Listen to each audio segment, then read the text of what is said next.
திறக்கப்படுவாயாக. இன்றைக்கும் கண்கள் திறக்கப்படுவதாக, காதுகள் திறக்கப்படுவதாக, நாவின் கட்டுகள் அறுக்கப்படுவதாக, இயேசுவை இரட்சகராக காணும்படி கண்கள் திறக்கப்படுவதாக, கர்த்தருடைய வார்த்தை கேட்கும்படி காதுகள் திறக்கப்படுவதாக, கர்த்தரை துதிக்கும்படி இருதயங்கள் திறக்கப்படுவதாக, நாவின் கட்டுகள் அறுக்கப்படுவதாக. கர்த்தர் இப்போதே அப்படி செய்தார். இப்போது கர்த்தர் உங்களுக்கு செய்வார். கரங்களை தட்டி கர்த்தரை ஸ்தோத்திரப்படும். உண்மையுள்ளவரே, நம்பத்தக்கவரே, உண்மையுள்ளவரே, நம்பத்தக்கவரே, நன்மைகள் செய்பவரே, எனக்குள்ளே வாழ்பவரே, நன்மைகள் செய்பவரே, எனக்குள்ளே வாழ்பவரே.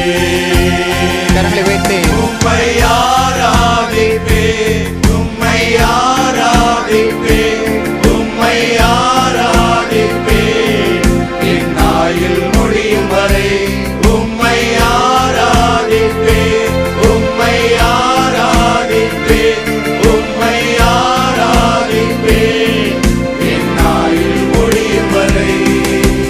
உண்மையுள்ளவரே, நம்பத்தக்கவரே, உண்மையுள்ளவரே, நம்பத்தக்கவரே, நன்மைகள் செய்பவரே,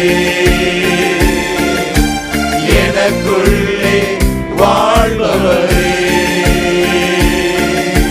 நன்மைகள் செய்பவரே, எனக்குள்ளே வாழ்பவரே. கர்த்தருடைய பரிசுத்த நாமத்திற்கு மகிமை உண்டாவதாக. மார்க்கு 7ஆம் அதிகாரம். எருசலேமில் இருந்து வந்த பரிசேயரும் வேதபாரகரும் சிலரும் அவரிடத்தில் கூடி வந்தார்கள். அது எப்பவும் கூட இருப்பாங்க, எப்பவும் கூட இருப்பாங்க. விசுவாசிக்கிறவர்கள் கூட இருந்தாங்க. அவர் கூட இருந்த ஆட்களில் முக்கியமானவங்க அவருடைய சீசர்கள் கூடயே இருந்தாங்க. அதுக்கப்புறம் பரிசேயரும் வேதபாரகரும் கூட இருந்து யார் வந்தாலும் வரட்டும், ஏன்னா இவங்க என்ன பேசுகிறாரு, எப்படி பேசுகிறாரு, அவங்களுக்கு கேட்கறதுக்கு ஆசை. இவர் சொல்கிறது கேட்பதற்கு ரொம்ப நல்லா இருக்கு. ஏன்னா பரிசேயரும் வேதபாரகரும் ரொம்ப அவங்க ரொம்ப வசனத்தின் மேலே வாஞ்சை இருக்குது, ஆனால் விசுவாசம் கிடையாது. வசனத்தை பற்றி கேட்கணும், நூதனமானதை தெரிஞ்சுக்கணுங்கிற எண்ணம் இருக்குது, ஆனால் தங்களுடையதான பாரம்பரியத்தை விட்டு வெளியே வர முடியலை அந்த கூட்டம். சிலர் உண்மையாக விசுவாசித்து பின்னால் சில பெண்கள் கூட்டமும் சில கூட்டமும் அவர்கள் கூட இதெல்லாம் 12 சீசர்கள் அல்லாத சில பின்பற்றுகளும் இருந்தாங்க. இது போக தேவை உள்ளவங்க இருந்தாங்க. எங்கே போனாலும் சாப்பாடு தர்றாருன்னு சாப்பாட்டை விரும்பி எதிர்பார்த்து வந்தவங்களும் இருந்தாங்க. சரி, அப்போ என்ன செய்கிறாங்கன்னா, அவருடைய சீசரில் சிலர், அந்த 12 பேர், அதில் 12 பேர் அல்லாத இவங்க கை கழுவாத அசுத்த கைகளால் சாப்பிட்றதுக்கு உட்காந்து சாப்பிட்றாங்க. உடனே இவங்க வந்தாங்க. எப்பா, பரிசேயரும் யூதர் அனைவரும் முன்னோர்களும் பாரம்பரியத்தை கை கொண்டு அடிக்கடி கையை கழுவினாலே சாப்பிட மாட்டாங்க. இந்த கை கழுவி சாப்பிட்றதுங்கிறது ஒரு ஒரு ஒரு அது ஒரு பண்பாடாக, அதில் ஒரு சாங்கியமாகவே செய்து வந்தாங்க. நீங்கள் நினைக்கிற மாதிரி பைப்பை திறந்து விட்டு கையை கழுவ மட்டும் இல்லை, எப்போ கையை கழுவினாலும் 2 கையையும் இந்த எப்படி கை கழுவ வேண்டும்னு சொல்லி கொடுத்துருக்காங்களே கொரோனா டைமில், அதை மாதிரி எப்போ கழுவினாலும் கழுவிட்டு கொஞ்சோண்டு தண்ணியை வச்சு இங்கே வரைக்கும் இந்த முட்டு இங்கே இது வரைக்கும் முழங்கை வரைக்கும் கழுவிடுவாங்க, இங்கேயும் கழுவிடுவாங்க. இவ்வளோத்துக்கு தண்ணி எவ்வளோ செலவாகுன்னா 1 டம்ளர் தண்ணி. நீங்கள் வேணால் வீட்டில் ட்ரை பண்ணி பாருங்கள். 1 டம்ளர் தண்ணியில் கையையும் கழுவி இந்த வலது கையும் இந்த முழங்கை வரைக்கும் கழுவிடணும், இடது கையும் முழங்கை வரைக்கும் கழுவிடணும். எவ்வளோ தண்ணியில் ஒரு 200 ml தண்ணியில் கழுவிடுவாங்க. அதில் அவங்க சூப்பராக கழுவிடுவாங்க. அது மாதிரி கடையிலேருந்து வரும்போதும், கடையிலேருந்து வந்துட்டாங்கன்னா வந்தோடனே வீட்டுக்கு வெளியவே ஒரு பாத்ரூம் வச்சுருப்பாங்க. அது அந்த வீட்டுக்கு வாசல்லையே அவங்களுக்கு அந்த பாத்ரூம் இருக்கும். டெம்பரவரி டாய்லெட்டோ பெர்மனன்ட் டாய்லெட்டோ ஒன்று இருக்கும். அதில் போன உடனே வந்த உடனே வெளியே போயிட்டு வந்த உடனே ஸ்நானம் பண்ணி தண்ணி கொண்டு. இவங்க ஸ்நானங்கிறது நீங்கள் தலைக்கே தண்ணி ஊற்றுவாங்கங்கிறது இல்லை, ஆமாம், வந்து துணியெல்லாம் மாற்றிக்கிட்டுலாம் வர்றது கிடையாது. அவங்களும் என்ன செய்வாங்கன்னா இதே மாதிரி தான் ஒரு ஒரு 200 ml தண்ணியில் ஒரு டம்ளர் தண்ணியில் கையை குளிச்சிடுவாங்க. அந்த தண்ணியில் ஒரு 3 நிமிஷம் தலையில் ஒரு மூணு இது தண்ணி தெளிச்சிடுவாங்க. குளிச்ச மாதிரி ஆச்சு. காலில் என்ன செய்வாங்க, கால் நனைகிறதுக்கு ஒரு 200 ml தண்ணியில் ஒரு டம்ளர் தண்ணியில் 2 காலையும் கழுவிடுவாங்க. அவ்வளோதான். சொல்லப்போனால் 3 டம்ளர் தண்ணி அடிச்சுனா ஒரு 1 லிட்டர் தண்ணியில் இந்த வேலையெல்லாம் முடிச்சிடுவாங்க. குளிச்சு முடிச்சா ஸ்நானம். அவங்க ஸ்நானம் அப்படித்தான். அது மாதிரி செம்பு கிண்ணம் இருக்குது பார்த்தீங்களா, அந்த செம்பு கிண்ணம் குடம் எல்லாத்தையும் கழுவுகிறதும் இல்லாமல் கழுவுவாங்க. ஆனால் அவங்க என்ன கழுவுவாங்கன்னா உள்ளுக்குள்ளே கழுவ மாட்டாங்களாம். நிறைய நேரங்களில் பார்த்து நிறைய வெளியே கழுவிட்டு வந்துடுவாங்க. உள்ளே கழுவுறதே இல்லை நிறைய பேர். அதாவது சாங்கியத்தை கழுவுறது. ஏற்கனவே கழுவின பொருளை கூட இப்பவும் பாருங்கள், இப்பவும் அந்த பழக்கம் நம்ம தமிழ்நாட்டில் இருக்குது. நம்ம தமிழ்நாட்டு கலாச்சாரமும் இந்த யூதர்களுடைய கலாச்சாரமும் கிட்டத்தட்ட அப்படியே சொல்லல சரிசம். இந்த விக்கிரக ஆராதனை மட்டும் இல்லைன்னா சேம்னு சொல்லிடலாம். விக்கிரக ஆராதனை ஒன்று தான் தமிழர்கள் வித்தியாசப்படுறாங்க. ஆனால் பழந்தமிழர்கள் நடுவில் விக்கிரக ஆராதனை கிடையாது. நீங்கள் வேணால் அந்த ஆராய்ச்சிக்கெலாம் பண்ணியிருக்காங்க. பழந்தமிழர்கள் காலத்தில் விக்கிரக ஆராதனை கிடையாது. இப்போ தான் விக்கிரக ஆராதனை வந்துருச்சு. போகட்டும், அது வேறு, அது சரித்திரம். அதுவும் விமர்சனங்களுக்கும் பலவிதமான அது விவாதங்களுக்கும் உட்பட்டது. நம்ம அதை விட்டு விடுவோம். இப்போ அப்போ ஒத்து போல இருக்கு. இவங்க பாருங்கள், கை வந்த உடனே தண்ணி வீட்டுக்கு கொடுப்பாங்க. ஆமாம், குடிக்க கொடுப்பாங்க. அது மாதிரி கால் கையை கழுவி விட்டு வீட்டுக்குள் வருவார்கள் அப்படிங்கிறத நம்ம பார்க்குறோம். அது மாதிரி பாத்திரம் யாருக்கும் இப்போ அதாவது ஒருத்தர் தண்ணி கொடுக்கணும்னு சொல்லி வச்சுக்கோங்க. வீட்டுக்கு ஒருத்தர் வந்திருக்காங்க, அவர் தண்ணி கொடுக்கணுன்னா அவங்க அந்த பாத்திரத்தை எடுத்து வெளியே கழுவிட்டு தான், உள்ளே கழுவுறாங்களோ இல்லையோ வெளியே கழுவிட்டு தண்ணி வெளியே கொட்டுற அந்த ஈரத்தை அதை கழுவிணும் சுத்தமாக்கப்பட்டு கொடுத்த மாதிரி நினச்சிவாங்களா கொடுப்பாங்களா அப்படி அது இருக்குல்ல. அது ஒரு பழக்கம். அதுதான் அங்கே இருந்த பழக்கம். இதுவும் அல்லாமல் அநேக ஆசாரங்களையும் கை கொண்டு வந்தாங்க. அந்த பரிசேயர் வேதபாரலாம் இப்போ உங்கள் சீசர்கள்லாம் முன்னோருடைய பாரம்பரியத்தை மீறுறாங்கய்யா, கை கழுவாமல் சாப்பிட்றாங்க, என்னங்கய்யா இது? அப்போ இயேசு சொன்னார், எப்பா நீங்கள் எல்லாம் உதடுகளால் என்ன கனம் பண்ணுறீங்க, ரொம்ப சந்தோஷம். ஆனால் உங்கள் இருதயம் தூரமாக விலகி இருக்குது. நல்லா பேசுகிறீங்க, ஆனால் மனதுருக்கம்னு ஒன்று இல்லை. நீங்கள் பிரசங்கமெல்லாம் நல்லா பண்ணுறீங்க, ஆனால் அந்த மனதுருக்கத்திலேருந்து வந்த பிரசங்கம் அல்ல. நீங்கள் நிறைய பேசுகிறீங்க, ஆனால் உங்கள் உள்ளத்தில் சரியான எண்ணம் உள்ளதான சரியான ஒரு நல்லெண்ணமோட்டோடு கூட பிரசங்கிக்கிற பிரசங்கம் அல்ல. உடைய இருதயம் தேவனோடு கூட சரியாக இல்லை, பொருளாசையினாலே நிறைஞ்சு இருக்குது. நீங்கள் மனுஷனுடைய கற்பனைகளை உபதேசங்களா போதிக்கிறீங்க, வீணாக எனக்கு ஆராதனை செய்கிறீங்கன்னு ஏசாயா எழுதியிருக்கிறானே, அதான் நடக்குது. தேவனுடைய கட்டளையை தள்ளி விட்டீங்க, மனுஷனுடைய பாரம்பரியத்தை தான் கடைபிடிச்சிட்டு வர்றீங்க. மனுஷனுக்கு எது பிரியமோ மனுஷனை பிரியப்படுத்துகிற மாதிரி நடந்துக்கிறீங்க. கிண்ணங்களையும் செம்புகளையும் கழுவுறீங்க, நல்லது. முன்ன அநேக சடங்குகளையும் செய்கிறீங்க, ரொம்ப நல்லா இருக்கு. சுத்தமாக இருக்கணும், வைக்கணும், வீட்டை பரிசுத்தமாக வச்சுக்கிறீங்க, அப்பப்போ துடைக்கிறீங்க, வெள்ளி சனின்னா சுத்தம் பண்ணுறீங்க, வீட்டுக்கு என்னென்னவோ பண்ணுறீங்க, எல்லாம் பண்ணுறீங்க. பாரம்பரியத்தை தான் கை கொள்றீங்க. ஆனால் தேவனுடைய கட்டளையை வெறுத்தமாக போச்சு. தேவன் மேலே உனக்கு விசுவாசம் இல்லையே. தேவன் மேலே ஒரு உண்மையான அன்பும், தேவன் மேலே உண்மையான அன்பு இருந்தால் மனுஷங்க மேலே அன்பு இருக்கும், இரக்கம் இருக்கும். தேவன் மேலே உனக்கு விசுவாசமும் இல்லை, மனிதர் மேலே உனக்கு இரக்கமும் இல்லை.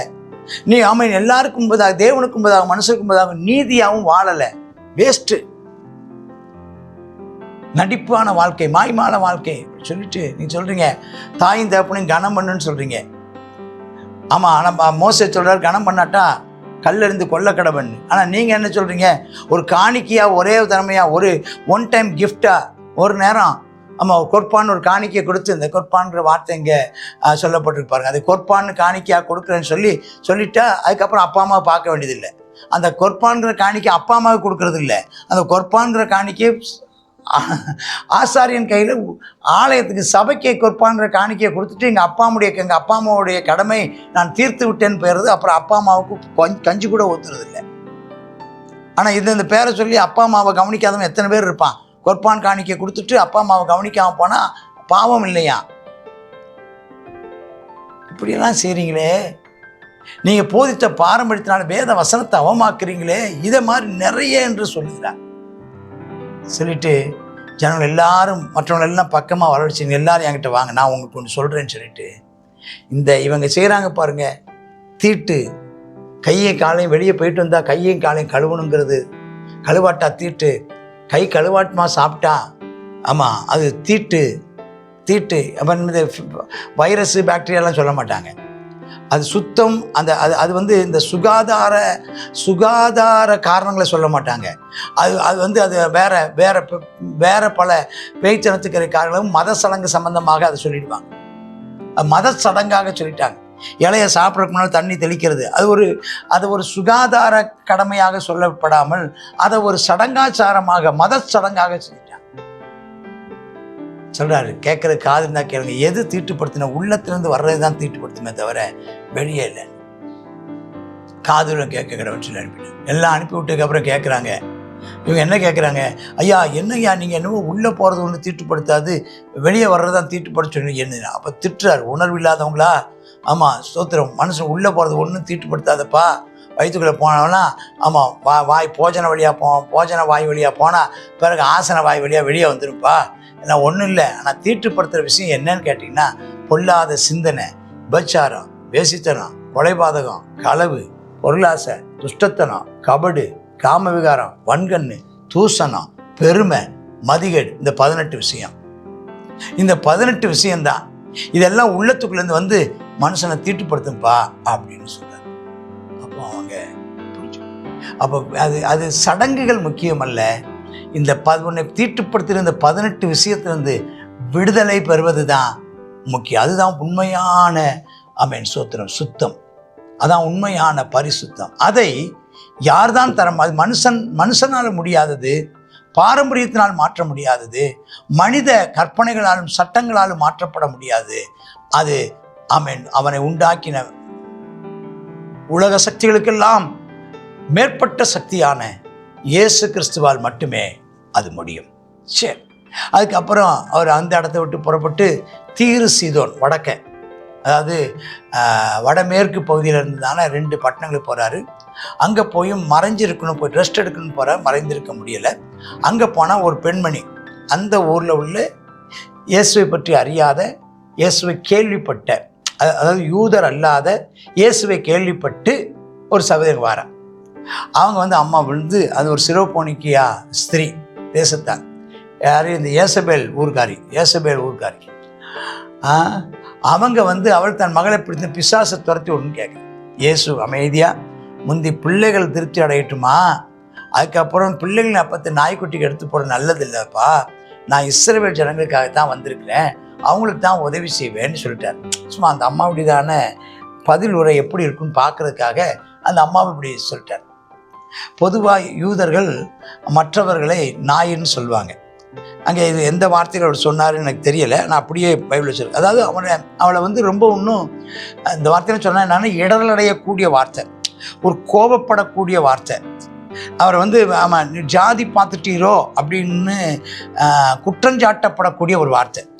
நாங்கள் எங்கள் மக்களுக்கு தான் உதவி செய்வோம், உங்களுக்கெல்லாம் உதவி செய்ய மாட்டோம் அப்படின்னு சொன்னால், எங்கள் ஜனத்துக்கு தான் நான் வந்தேன், உங்களுக்கெல்லாம் வரமாட்டேன்னு ஜனம்னு பேசுகிற மாதிரி ஆகிப்போச்சு. ஏதோ இஸ்ரவேல் ஜனங்களை பிள்ளைகள் என்றும் மற்றவங்களை மட்டமாகவும் நினச்சி இயேசுவே பேசுனது போல் இங்கே ஒரு ஒரு ஒரு சித்திரம் இருக்கிறது போல் இருக்குது.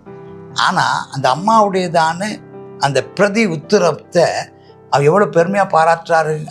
அதை முழு உலகத்துக்கும் கொண்டு வரணுங்கிறதுக்காக இந்த விஷயத்தை பதிவு செய்கிறார். ஏன்னா நான் ஏற்கனவே சொன்னேன், தமிழ்நாட்டு போல தான் அங்கே யூதருடைய நாடு போல தமிழ்நாடு. இங்கே எப்படி இங்கே எப்படி ஜாதி பிரச்சனை வந்து அங்கேருந்து இங்கே வந்துச்சு. மற்றவங்க மதிக்க மாட்டாங்க, நாங்கள் தான் வசதி, நாங்கள் தான் இந்த மாதிரி சடங்காச்சாரங்கள். எந்த ஜாதியில் அதிகமான சடங்காச்சாரம் இருக்கோ அந்த ஜாதி தான் பெரிய ஜாதி. சடங்காச்சாரங்கள் நிறைய, சடங்காச்சாரம் இல்லைன்னா அவங்க வந்து சாதாரண, அவங்க வந்து கலாமுல்லான்னு வாழ்கிறவங்க. மற்றவங்களாம் நாங்களாம் சடங்காச்சாரமாக வாழ்கிறவங்க அப்படிங்கிறதுனால இப்போ எல்லாருமே அது சடங்காச்சாரமாக வாழ்கிறவங்க தான் அப்படி பேசி அதை பற்றி பேசினா ரொம்ப நேரம் ஆகும். இங்கே விஷயத்துக்கு வாங்க. அப்போ அந்த அம்மணி சொன்ன பதில் 28 அதான் நமக்கு தேவை. மெய்தான், நீங்கள் சொன்னது உண்மைதான் ஐயா, ஆனாலும் மேஜையில் கீழே இருக்கிற நாய்க்குட்டிகள், நாங்கள் நாய்க்குட்டி தான், ஆனால் நாங்கள் உங்கள் வீட்டில் வேலை செய்கிறோம், நாங்கள் நாய்க்குட்டிக்கு தான். பிள்ளைகள் சாப்பிடும்போது கீழே விழுறது பார்த்தீங்களா, இட்லியும் சப்பாத்தியும், அதை வந்து அந்த நாய்க்குட்டி சாப்பிடும்ல, அதை மாதிரியாவது நினச்சிக்கிட்டு என் பிள்ளைக்கு சுகத்தை தாங்கன்னு கேட்குறேன். என்ன அழகாக போட்டா பாருங்க, ஏசுனார்ட்ட அவர்கிட்ட. ஆனால் இயேசு உண்மையிலேயே அவருடைய விசுவாசத்தை சோதிப்பதற்கு தான் அப்படி பேசினாரே தவிர உண்மையான, ஏன்னா நமக்கு தெரியும் இயேசு மனதுருக்கத்தின் தேவன் என்று, ஒருபோதும் மன கடினமான தேவன் அல்ல. உடனே அவர் சொல்றாரு, அம்மா நீ சொன்ன அந்த வார்த்தை நிமித்தம் நீ போமா, உன் மக பிழைச்சிருக்கிறாமான்னு சொல்லிட்டார். பொண்ணு பாபா ஆண்டு விடுதலை தந்துட்டார். என் இயேசு நல்லவர், என் இயேசு நல்லவர். உன்னுடைய இன்னைக்கு உன் விசுவாசத்தை இப்படி சோதிப்பாரானா, நீங்கள் எத்தனை பேர் விசுவாசத்தில் நினைச்சிருப்பீங்க. நீங்கள் வந்து ஜெபம் பண்ண வரும்போது, பாஸ்டர் நான் வரமாட்டேன், புது ஆட்களுக்கெல்லாம் ஜெபம் பண்ண மாட்டேன், போ விசுவாசிகளுக்கு தான் ஜெபம் பண்ணுவேன் அப்படி சொன்னால் விசுவாசிகளுக்கே சண்டைக்கு வருவாங்க. நாங்கள் கஷ்டப்பட்டு அவங்கள கூட்டிகிட்டு வந்திருக்கிறோம், நீங்கள் இப்படி சொல்லிவிட்டீங்களே, எங்களுக்கு ஜெபிக்காட்டால் கூட பரவாயில்ல, அவங்க எவ்வளோ வருத்தப்படுவாங்க, அவங்க எவ்வளோ சோர்ந்து போவாங்கன்னு என் மேலே பாஸ்டர் மேலே எவ்வளோ சண்டைக்கு வருவாங்க. ஆனால் பாஸ்டர் அப்படி சொல்றதுக்கு காரணம் என்னென்னா, அந்த விசுவாசத்தை ஆண்டு சோதிக்க விரும்புகிறார். அந்த விசுவாசத்தினுடையதான அந்த வலிமையை, அந்த விசுவாசத்தினுடையதான அந்த அந்த பிடிப்பை, அந்த விசுவாசத்தை நிறுத்து எடை போட்டு பார்க்க விரும்புகிறார். அவர் விசுவாசம் உண்மை உள்ளதாக இருந்தது, அது அற்றதாக இருந்தது. அவள் பெற்றுக்கொண்டதை அவள் கேட்டுக்கொண்டதை அவள் பெற்றுக்கொண்டார். அப்புறம் ஆண்டவர் தீர்சிதம் பண்ணதுட்டு கீழே தெக்கப்போலிங்கிற ஊருக்கு வர்றார். தெக்கப்போலி ஞாபகம் இருக்கிறதா? தெக்கப்போலி யாருக்கு ஞாபகம் வருது? மார்க் எழுதின புஸ்தகம் அந்த 5ஆம் அதிகாரத்தில் அந்த ஒரு லேகியோங்கிற பிசாசு பிடித்தவன் சுகமாக்கினா, இயேசுநாதர் சுகமாக்கினார். பிறகு அவன் தெக்கப்போலிங்கிற ஊரில் போய் அவன் ஊரில் எல்லாருக்கும் அவன் சுவிசேஷம் சொன்னான்னு சொன்னது ஞாபகம் இருக்குதா? அந்த தெக்கப்போலி எல்லை வழியாக அவன் கடல் அருகே இயேசு வர்றார். அங்கே வந்தபோது கொன்னை வாயுடைய ஒரு செவிடனை அவர்கிட்ட அழைச்சிட்டு வர்றாங்க. கையை வைக்கிறாரு. அது அவன் ஜனக்கூட்டத்தை விட்ட பெரிய கூட்டம். இந்த கூட்டமெல்லாம் யாரால் வந்தது? அந்த மனுஷன் சொன்னதான சாட்சி. அவனை தனியாக கூப்பிட்டு போகிறான். சில நேரங்களில் சில அற்புதத்தை அந்த இடத்த விட்டு வெளியே கூப்பிட்டு வர்றார். வந்து அவன் காதில் கையை வைக்கிறார். இது ஒரு பெரிய ஒரு ப்ராப்பர்ட்டிக்கல் ஒரு தீர்க்கதரிசன வார்த்தை. இன்றைக்கும் கர்த்தர் நம்முடைய காதுகளில் கையை வைப்பாராங்க. இன்றைக்கும் நம்ம காதுகளில் கையை வைப்பாராங்க. வச்சு உமிழ்ந்து உமிழ்ந்து அந்த எச்சினால் அவன் உதடை தொட்டு அவன் அவன் அவன் எப்படிப்பட்டவன் இருந்திருப்பான்னு யோசிச்சு பாருங்க. லிப் கிஸ் கொடுக்குற மாதிரி எச்ச தொட்டான்.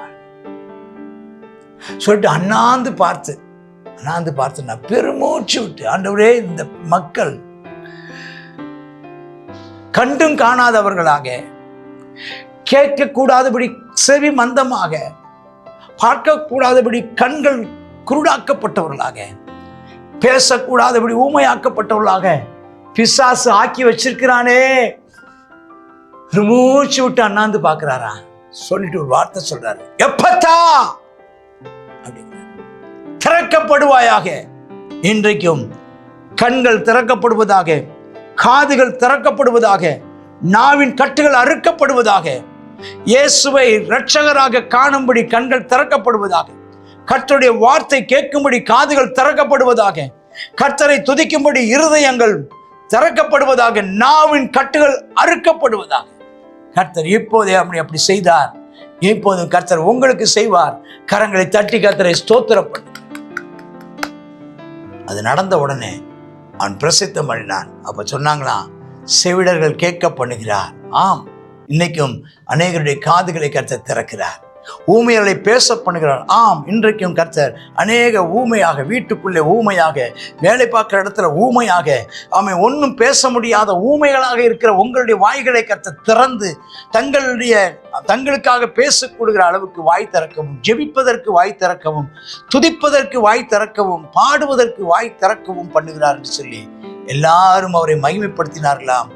ஜனங்கள் ஆச்சரியப்பட்டார்களாம்.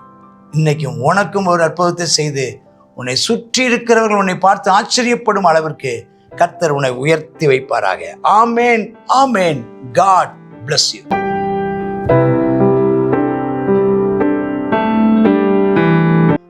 மார்க்கு 7வது அதிகாரம். 7வது அதிகாரத்தில் பரிசேயர் வேதபாரகர்களுடையதான காரியங்களை குறித்து பார்க்கிறோம். எப்பொழுது பார்த்தாலும் குறை சொல்லுகிறதான ஒரு சந்ததியாக காணப்படுகிற, கர்த்தருடையதான வல்லமையும் மகத்துவத்தையும் அறிந்தும் பார்த்தும் உணர்ந்தும் கேள்விப்பட்டும் கண்களால் கண்டும் அவரை விசுவாசியாமல் குறை சொல்கிறதான ஜனங்களை இந்த நாளில் நம்ம பார்க்கிறோம். இப்படிப்பட்டதான ஜனங்கள் மனம் திரும்பும்படியாக நாம் ஜெபிப்போமா?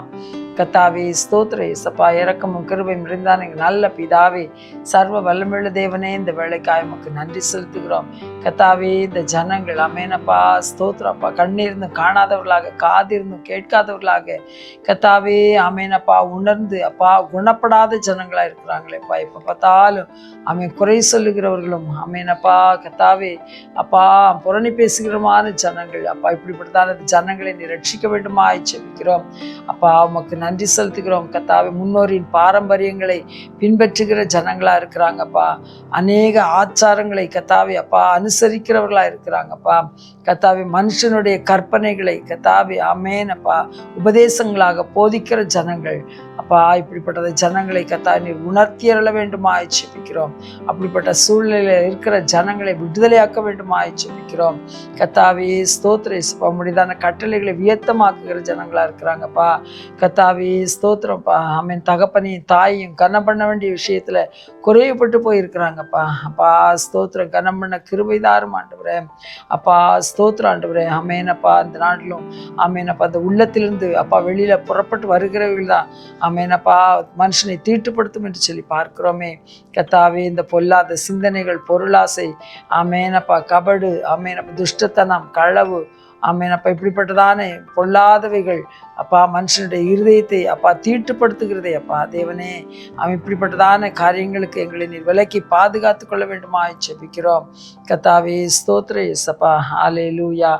அப்பா அந்த செர்பனிக்க ஸ்திரீயை அப்பா அவளுடையதான வேண்டுதலை கேட்டு அவளுடையதான தாழ்மையை பார்த்து மேஜையிலிருந்து விழும் அப்பா துணிக்கையை நாய்க்குட்டிகள் தின்னுமே என்று சொல்லி கர்த்தாவே தன்னை ஒத்துக்கொண்டதானே அமேனப்பா அந்த ஸ்திரீயை அமேனப்பா அவளுடைய விசுவாசத்தை நீ கனப்படுத்தினது போல கர்த்தாவே எங்களுக்கும் அந்த தாழ்மையை தாரும், எங்களுக்கு அந்த பொறுமையை தாரும் ஆண்டவரே. அப்பா உம்முடைய வல்லமையை உணர்ந்து கொள்ள, உம்முடைய ஆசீர்வாதத்தை சம்பூர்ணமாய் அனுபவிக்க எங்களுக்கு கிருபை தாரும். இயேசுவின் நாமத்தில் ஜெபிக்கிறோம் எங்கள் நல்ல பிதாவே, ஆமென்.